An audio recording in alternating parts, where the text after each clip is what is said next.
Hey, what's up guys, MGH here and welcome to another episode of my Bournemouth Road to Glory. Now it's a little bit of a different one this. I'm actually not in my usual office or setup. I'm at my parents' house right now. I've got two fat dogs next to me. Better not start snoring or barking or whatever. And I'm doing this on my laptop, so I do apologise. This is not a live episode. I was unable to do that yesterday. But I have got some great footage for you to watch. And it includes a Premier League side. Now, I asked you guys on Twitter, could anyone guess who it's going to be? And there were loads of you who guessed it, so you're going to find out towards the end of the episode, and you can watch that FA Cup and see how we get on against another Premier League side. Obviously, we came up against West Brom towards, well, actually, no, it was about 3 or 4 episodes ago, and we didn't do too bad. We got knocked out on penalties, so we'll see how we get on. But either way, the first game is up against Derby. You have some great players, including Tom Ince. And he gets through on goal, and he almost scores. It's actually touched onto the bar by Burridge there, which is absolutely incredible stuff. Incredible goalkeeping there to keep us in this game early on. We then go up the other end, and we almost get our own chance there. Blocked by the defender there, intercepted, I should say. Actually, it was basically a block, wasn't it? It went out for a corner. And yeah, we came very close to scoring from that chance. And by the way, I had Sermon in this team, and that was his shot there. I haven't really used him, but I do actually follow Bournemouth's Twitter account, and he was voted the Players' Player of the Year, or Player of the Season by the Bournemouth players. So I'm thinking, am I missing out on something here? Is he really good? Am I missing out on a really quality midfielder? And it turns out, I think I might be, guys. He had a really good game against Derby here, and I definitely think that I need to start using him more in the future because, you know what? You can never have too many midfielders, especially when they're all good at kind of everything, good at defending, good at going forward.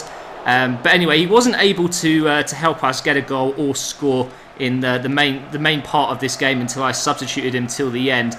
And I was trying to get a goal, and it just wasn't happening. This whole match was just full of chances that weren't really, 100% guaranteed goal-scoring opportunities. You never get those, obviously, but you'd like to think you get a couple of chances where you're kind of one-on-one with the keeper, or he has to make a brilliant save, and there wasn't too many of them in this match. Now, Derby were defending very well, and I thought, I'm going to break them down. I'm going to get them in the last few minutes of this game.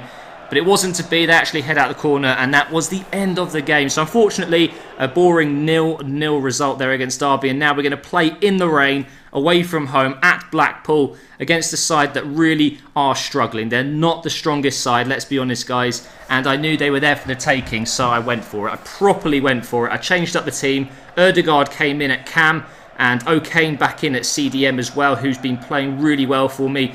Ødegaard stepping up here. Brilliant bit of skill, crosses it in, and it's so close. It comes out to Rantie, a double save from the keeper, but he couldn't keep out the third shot.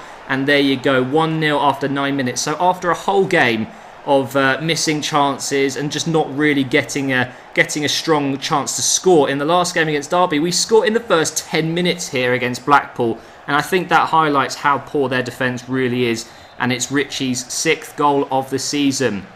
Now we're on the ball with Grealish. He has got some explosive speed in him. The shot isn't great. It comes out to Rantie, who I've decided to use instead of Wilson in this match to give Wilson a bit of a rest. And by the way, Rantie is a very similar player, just very, very quick indeed. Not very tall, not very good in the air, but just super quick.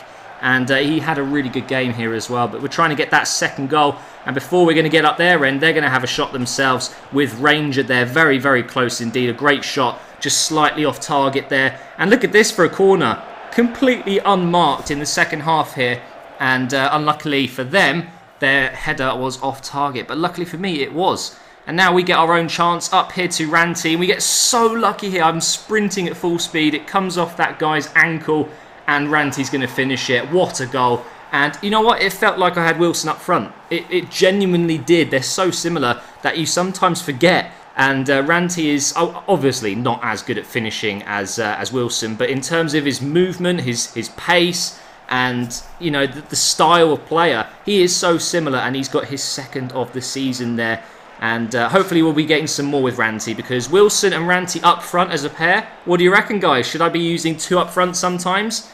But here's another example of his extreme pace, and again, I get so lucky. Look at that. That should not have been a goal, but Blackpool are falling apart, guys. And that was such a lucky goal. Again, just sprinting at full speed, turning in a quick direction, and or changing direction as quick as I can, and the defender just sticks a leg out and bounces off him. So we do get 3 goals in this game. We make up for that boring 0-0 against Derby by winning 3-0. But you guessed it, guys, on Twitter, a lot of people think I was going to come up against Sunderland in the FA Cup, and that's exactly what happened. Now, I wanted to experiment. Normally, I would go 5 at the back in a massive Champions League fixture if I'm the great underdogs, but it's never really worked for me in the past. It always ends up actually hurting me more than it benefits me.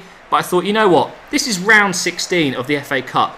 I have a massive chance here to potentially play against a top Barclays Premier League side in the quarterfinals. And who knows, maybe even reach the quarterfinals if I beat Sunderland today, which would be absolutely incredible. So I was going to use all of my advantages to, to really get me a result here. And I thought, you know what? Let's try 5 at the back. And if at half-time it's not working, we'll take a look at the difference and the different formations, and then just see if there's anything we can do to help maybe get the result. But staying with the 5 at the back for the first half is what I wanted to do. And you would have seen there that Sunderland are going with a 4-2-2-2. And up front they have the mighty Defoe. So I was sitting on defensive, counter-attacking football, just hoping that I would absorb all their pressure and hit them on the counter with the extreme pace of Rantie and Wilson up front. And I tell you what, the tactics didn't even need to help me there. Straight from kickoff, I was running at them and almost produced a shot on target there with Wilson. Or was it Rantie? I couldn't see there. But Sunderland really didn't start very well in this game. 25 minutes in, Rantie's on the ball here. Wilson's going to support his run. Look at this, great first touch there to bring it out. Brilliant pass through to Rantie, but I wasted it. Pantilimon is 6'7". What am I thinking trying to chip him? It's ridiculous. I don't know what was wrong with my brain at this moment. And we almost get another chance there, but Quartez does well to cut that one out. The ex-Liverpool man, who I believe is only on loan though, right? So I'm guessing he'll be going back. Almost another chance there. You'll notice that the first half ended with barely any chances for Sunderland. So we really were playing brilliant football at this point. And at the moment, I would say we were favourites to be going through. But Wilson with another shot there. Van Aanholt very lucky to be in the way of the rebound there, because I think we might have had a strong chance of hitting the ball into an open goal. Defoe with a great shot there. Buric with an amazing save. He really is a solid goalkeeper, guys. I'm really going to miss him next season unless we decide to bring him back in. But don't forget, we have signed up a goalkeeper on a pre-contract, so I don't really need to bring Buric back. But he is fantastic. Another save there in the last minute. But unfortunately, the game finished 0-0, meaning we are going to have to go into a replay. So in the next episode, guys, there will be a live commentary, live gameplay episode up against Sunderland at the Stadium of Light, which will be an interesting one. Our first match at a Premier League stadium. But there you can see Man United actually beat Chelsea in the round of 16. So that's one big team out of the competition already. And don't forget, every big team that gets knocked out is just a good thing for me. I might have more of a chance to win this competition. But anyway, into the last game of the episode. I know it's only 4 today, guys, but the next game after this was the Sunderland replay, and I really wanted to do that one live. So this is the last game. Wilson going through here against Sheffield Wednesday. It's a very good start to this match. And again, it's that overpowered animation. I have to say this every time because it looks like you've got sliders on. Believe me, guys, this animation is the most overpowered in the game. It's where you slide in. You get so much power on the shot. It does look really dodgy. So, yeah, I always have to point that out. It's just the animation. It seems a little bit bugged. Talk to Air Japes about it. He absolutely knows what I'm going on about. When you slide in like that, you just create an insane amount of power. It's stupid. But they got a goal back straight after kickoff, which was a little bit of a pain in the arse. We went up the other end after conceding, and we got ourselves a penalty. Richie, well done, son. Getting past that right back, or left back, sorry. And what a penalty by Wilson. Literally perfect. In the top right corner, you're not going to save it. And thank you very much, Sheffield. So, 2-1 up. Into the second half. Just hold on, right? Just keep the result as it is. Get the win, get the 3 points, and stay competitive at the top of the table. Instead, I decided to try and clear it. I went to use my head, but he's gone with his freaking foot. He's tried to clear it there, Kirk, and it's backfired massively. And it's a great finish by Maguire there. That's his 5th goal of the season. So I really had to go for it. And Wilson is on a hat-trick, dribbled around them. I mean, that is an absolutely astonishing goal. Like, how have I managed to do that? I have no idea. Wilson's dribbling is really, really solid. just goes through them like they're ghosts. Look at that last little turn of direction, and the finesse shot to get the hat-trick. Doesn't get much better than that, but it wasn't over yet, guys. They were trying to get back in the game, trying to get that equaliser, and I was having none of it. They went on pretty much ultra attack by the looks of it. Ritchie puts it up to Jones. I brought him on for Wilson at the end of the game here, and Jones gets another goal this season. Obviously, he's just on loan, so I will be getting rid of him soon.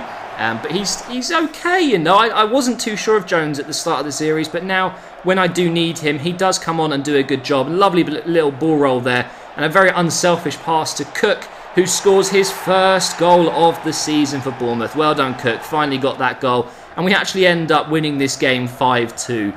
It was pretty tight at some moments, but we did get the result in the end. And you're going to see as we look at the table here what it means for us. It's a big 3 points, guys. Watford are hot on our tails. After 32 games, we are level on points, but 10 points above third and 11 points above fourth. So I think it's safe to say Bournemouth and Watford will be going into the Premier League, but things can change and there's still a lot of games left. So thank you so much for watching this episode, guys. Tomorrow, the live one will return for the Sunderland replay, and I will see you then. So don't forget to drop a like, and I'll catch you tomorrow.